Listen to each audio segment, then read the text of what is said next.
పట్టణ కేంద్రంలో 17వ వార్డులో నివాసం ఉంటున్నటువంటి బీసీ కాలనీకి సంబంధించినటువంటి 600 కుటుంబాలకు పైగా ఉంటున్నారు.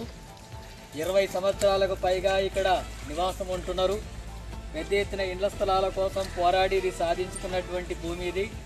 కానీ ఇప్పటి వరకు ఇక్కడ రోడ్లు వేయలేదు, డ్రైనేజ్ సౌకర్యం లేదు, మంచినీటి సౌకర్యాలు కూడా లేదు, కరెంటు కూడా లేదు, అట్లాగే ఎలాంటి సౌకర్యాలు కూడా ఇక్కడ లేవు. పిల్లలు స్కూళ్ళకు పోవాలన్నా ఇబ్బంది ఉంది, కూరగాయలు తీసుకురావాలన్నా పట్టణానికి వెళ్ళాలా, రోడ్లు సరిగా లేకపోవడం వల్ల, కరెంటు లేకపోవడం వల్ల ఆటోలు కూడా ఇక్కడికి రావడం లేదు, వస్తే కూడా ఎక్కువ ధర తీసుకుంటున్నారు. ఆ రకంగా ఇక్కడ ఉండేటటువంటి కుటుంబాలంతా కూడా తీవ్రమైనటువంటి ఇబ్బందులకు గురవుతున్నాయి. వర్షాలు వచ్చినప్పుడు రోడ్లంతా చెరువుల్లాగే ఉంటున్నాయి. పిల్లలు అందులో నీళ్ళల్లో పడి గాయాలకు గురవుతున్నారు. అట్లాగే పెద్ద వయసు ఉన్నటువంటి వాళ్ళు జారి పడిపోయి కాళ్ళు చేతులు విరుగుతున్నటువంటి ఘటనలు జరుగుతున్నాయి.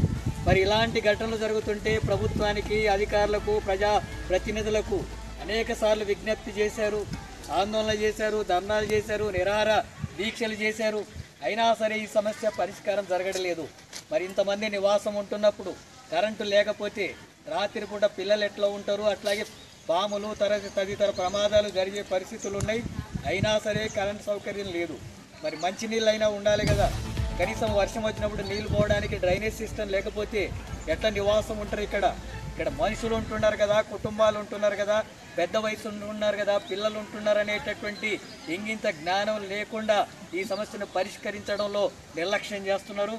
రాజకీయాలకు ప్రాధాన్యత ఇచ్చి ఇక్కడ వీటిని పరిష్కరించడంలో నిర్లక్ష్యం జరుగుతుంది. ఇప్పటికైనా సరే ప్రభుత్వం వెంటనే జోక్యం చేసుకొని ఈ సమస్యలన్నింటినీ కూడా పరిష్కరించాలని చెప్పి సిపిఎం పార్టీగా డిమాండ్ చేస్తున్నాం. కలెక్టర్ వెంటనే స్పందించాలా, అట్లాగే ప్రజాప్రతినిధులు, ఎమ్మెల్యే స్పందించి నిధులు కేటాయించి ఈ సమస్యలన్నీ పరిష్కరించకపోతే ఈ ఉద్యమం ఆందోళన మరింత తీవ్రమవుతుంది. పెద్ద ఎత్తున ఆందోళన కార్యక్రమానికి పూనుకోవాల్సి వస్తుందని చెప్పి దానికి ప్రభుత్వమే బాధ్యత వహించాల్సి ఉంటుందని చెప్పి హెచ్చరిస్తున్నారు.